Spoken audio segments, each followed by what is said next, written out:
Hey there, it's Jon Fleischman, and it's time for the worst week in California politics, where we pick one person or one group and highlight them for having a particularly crappy week. And there's always a lot of competition for this award. But this week, well, I guess before I name the recipient, I should probably make it abundantly clear.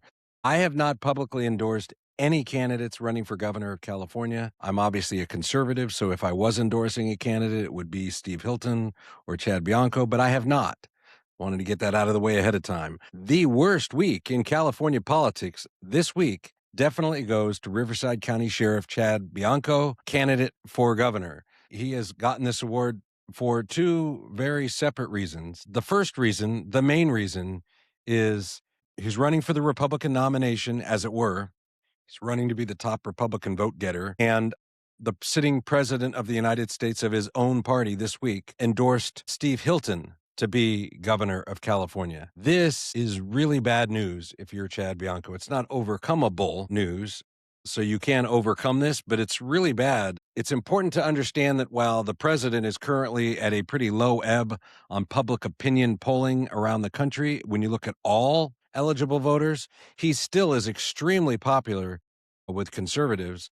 And so his endorsement is going to carry a lot of weight for Steve Hilton. And obviously, that's very bad news for the sheriff. The timing of it is not particularly great for the sheriff either. Hilton got this endorsement, I think it was last Sunday night, a very late night Truth Social post from the president. But I don't think the timing is accidental. This coming weekend, as a matter of fact, starting today, the California Republican Party State Convention is being held in San Diego on Mission Bay. And I would have told you probably before this endorsement that Bianco might be a slight favored candidate to, if not get the party endorsement, then at least come out on top in the vote itself. It takes a 60% vote of delegates to get that endorsement.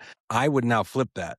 It's not clear to me whether or not anybody can get an endorsement, but if anybody could get it, it would now be Steve Hilton more than I think it would be Bianco. But the irony is that the person who needs it the most is Bianco, because now obviously Hilton is going to be able to carry a very important endorsement in his voter contact to likely Republican voters and with the president's support. And Bianco really needs to be able to counter that by saying, I'm the official endorsed candidate of the party, or even having the party send mail to Republicans saying Bianco's our guy. It's just really bad news. And, and then I guess tangentially related, we saw Bianco. This is another reason to kind of have a part B to loser of the week or worst week is, Bianco went out there and decided to file or seize, I should say, a couple 100,000 ballots in Riverside County because one of these voter integrity groups, I use the quote marks because some of these groups I think are pretty authentic and some of them are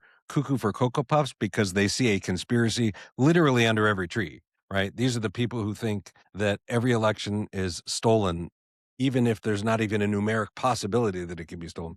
Anyways, some group was making allegations. Bianco goes in and seizes a bunch of ballots. He's going to do his own count. And then it ultimately gets caught up in the court system.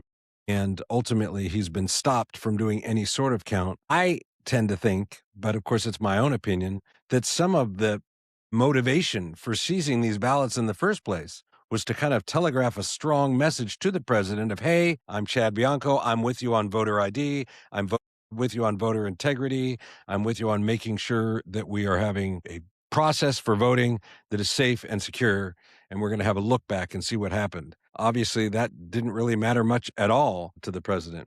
So because he lost a critical endorsement to his opponent, Steve Hilton, because he was stopped by now the California Supreme Court from even being able to count those ballots, I would say that the worst week in California politics goes to Riverside County Sheriff Chad Bianco. I will close by where I started. I've not endorsed between these two people. I would be thrilled to have Steve Hilton or Chad Bianco as my governor for the state of California. But as you know, here on So Does It Matter, I call balls and strikes. And that sometimes means that the worst week in politics can actually happen to somebody that I like. So that's what we got. I'm off to the convention, and I hope that you're enjoying what we're doing here at So Does It Matter. We'll be back with winners and losers and another worst week in politics winner 1 week from today.